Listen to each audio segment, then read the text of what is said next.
Hi, I'm Dorothy Gable, author of Dementia Caregiving from a Biblical Perspective, and this is the Biblical Dementia Caregiving channel.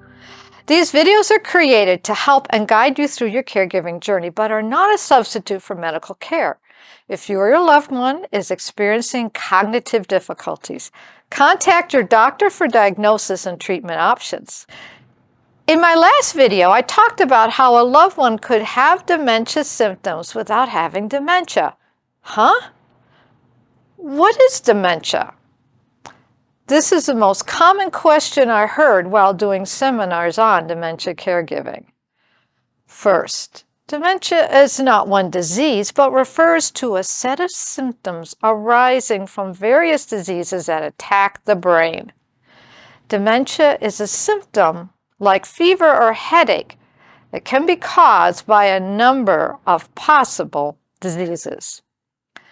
When a person is having trouble thinking, remembering, communicating, reacting appropriately, or are unable to control their actions, these are dementia symptoms. Dementia is present when a person has increasing problems with two or more cognitive or mental abilities severe enough to interfere with daily life. These cognitive or mental abilities refer to the various functions our brains do every day, seamlessly in the background, until things go wrong. With dementia, the brain's inability to function properly can show up with getting lost, losing items, not being able to keep track of a conversation, forgetting how to comfort a friend, or missing appointments. For example, my mother had dementia. A day after my sister's wedding, Mom asked when the wedding would take place. She had been there the day before, the whole day, dressed up, went to the resort, sat through the ceremony, and enjoyed the banquet that followed. Mom's brain could no longer embed those memories. In her mind, it was as if it had never happened. It is not normal to remember every event, every instance of our lives, but a healthy brain will remember a daughter's wedding day. Dementia can impact our ability to analyze stimuli and interpret them, update our internal world to match the physical world, intuit others' reactions and emotions to respond with love and care, able to analyze data, perform math in your head, devise plans, figure out the steps, collect the items and follow through on a task, remember the proper order of tasks, even ones as simple as getting dressed or using a coffee pot to make coffee. With true dementia, these abilities will erode away as the various diseases attack the cells of the brain, its networks and matrix, until our loved one is eventually completely incapacitated. This is why dementia is so feared. To have a loved one's personality change, to no longer be able to do things together, to not have them by your side as a helper. In this journey, our loved one will need us to stand by their side. In my last video, we looked at various causes that produce some of these symptoms. But if treatment is found early enough, some can be reversed. The information was taken from Chapter 1 of my book. Here is a link to that video of Has Dementia Entered the Family? In this video, I'm going to talk about the types of diseases that cause true dementia, progressive, almost as if our loved one's personality and abilities are unwinding to the earlier years of dependency. While it is scary, frightening to realize a loved one might have dementia, it is important to push past denial and fear to discover the information that will guide you in coming alongside your loved one to help them navigate this journey. For the diseases that cause dementia vary widely. They also attack the brain's ability to keep the other systems of the body working smoothly. Everything we do requires the brain's input. For example, your loved one might have erratic blood pressure or could experience sudden drops in pressure leading to fainting spells. Or they might be constipated or have difficulty swallowing, as these systems are impacted. Unfortunately, there are no tests to definitively diagnose these diseases.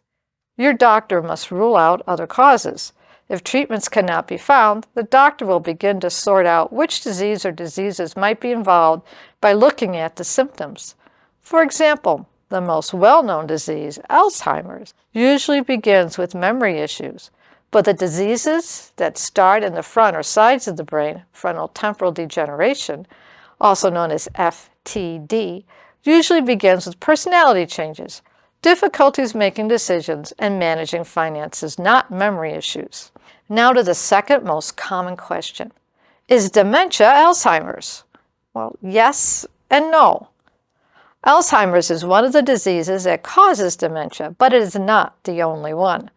However, since Alzheimer's is most common, it has become associated with dementia and is famous for its hallmark memory loss. In time, this disease will affect every part of the brain. My mother's inability to remember a significant event is one of the signs of dementia of the Alzheimer's type. She also had symptoms for vascular dementia, where various unrelated parts of the brain begin to fail. She had trouble remembering her nouns. It's hard to hold a conversation when you can't recall nouns to complete a sentence. The four most common and prevalent disease types causing dementia are Alzheimer's, vascular cognitive impairment, frontotemporal degeneration, and Lewy body dementia. Alzheimer's is the most well-known and studied, beginning with the part of the brain for remembering daily events and moving into other areas of the brain. It is seen as a slow, steady, insidious decline in the brain's ability to think, reason, and respond. This is a slow, long-term disease that can take from 5 to 20 years to run its course. If a person is younger than 65 when diagnosed, this is considered early onset and usually progresses more quickly. The progression of this disease resembles an unraveling of a person's abilities, as if their brain is regressing to their earlier years. From page 33 of my book, I'll read about this. As mental abilities decline, it becomes harder to reason, find solutions to problems, remember directions and locations, and recall facts and events. It becomes harder to complete everyday tasks such as dressing, cooking a meal, or going to the bathroom. Eventually, if your loved one lives through to the last stages, they will need total care. Another common disease is vascular cognitive impairment. This is caused by interrupted or degraded blood flow to the brain.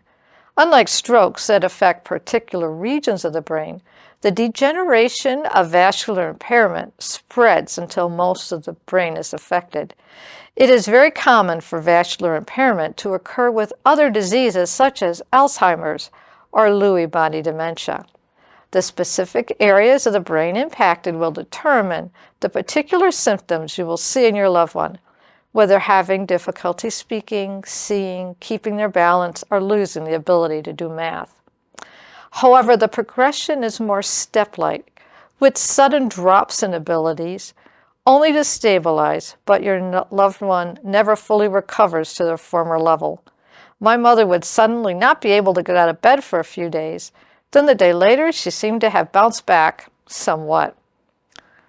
The diseases identified as frontotemporal degeneration begin in the frontal lobes where abstract and executive reasoning takes place.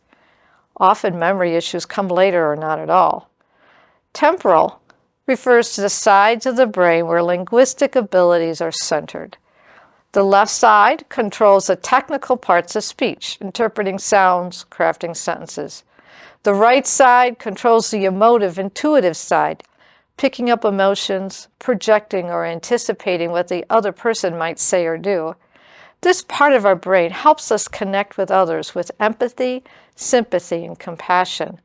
When this part of the brain is affected, your loved one might fail to understand why you're upset if you hurt yourself or experienced a devastating setback.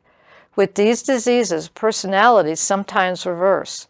A calm, caring person might become self-centered almost to the point of cruelty. But the one fact we must remember, that these changes in our loved ones are beyond their control. Reasoning with them is often fruitless. for these behaviors are the result of physical changes to the brain. They are not choosing or deciding to be thoughtless. Their brains are no longer able to make it possible for them to react any other way. That is the sad reality, but it also is the starting point for our learning how to help our loved ones get through their day. For the best treatment for dementia is loving, nurturing care. There are several different diseases with their own trajectory that produce fronto-temporal dementia. A knowledgeable doctor will sift out which one is affecting your loved one by analyzing their behavior, whether showing problems with financial management, lack of emotional stability, or difficulty speaking or understanding directions. The issues might be as specific as your loved one can no longer communicate verbally, but they can understand through the written word.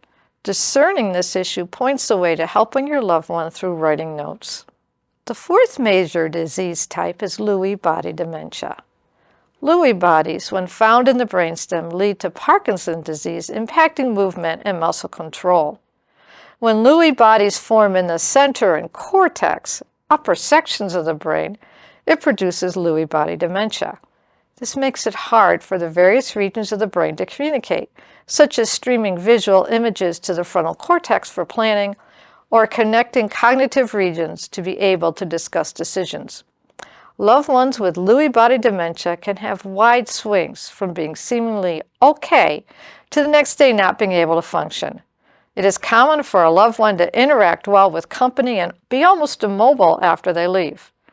They also do better when they see the doctor, making it hard to convince others your loved one has dementia.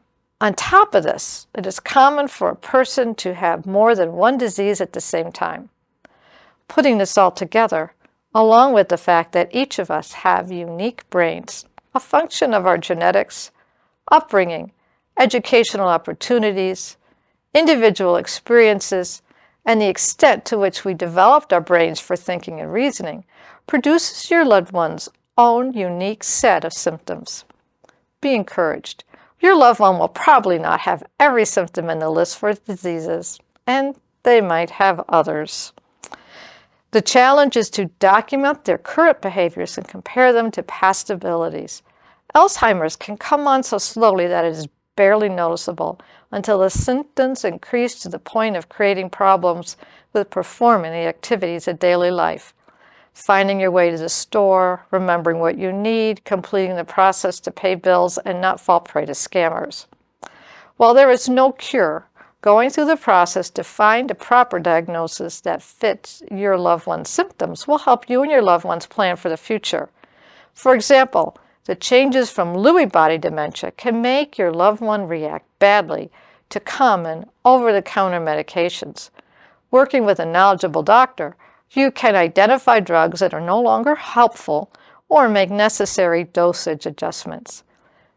Knowing that hallucinations are common with Lewy body and might not need medication helps prepare the family for handling this issue with calm grace. So, push past denial and fear. Help your loved one find a doctor who will work with you on discovering root causes. Obtaining a diagnosis will also help convince relatives who live far away that you're not exaggerating or making up stories.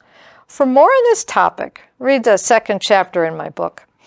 The chapter is titled Dementia Basics, and my book is Dementia Caregiving from a Biblical Perspective. It's available on Amazon, Barnes & Noble, Books A Million, ChristianBooks.com, and Westbound Press.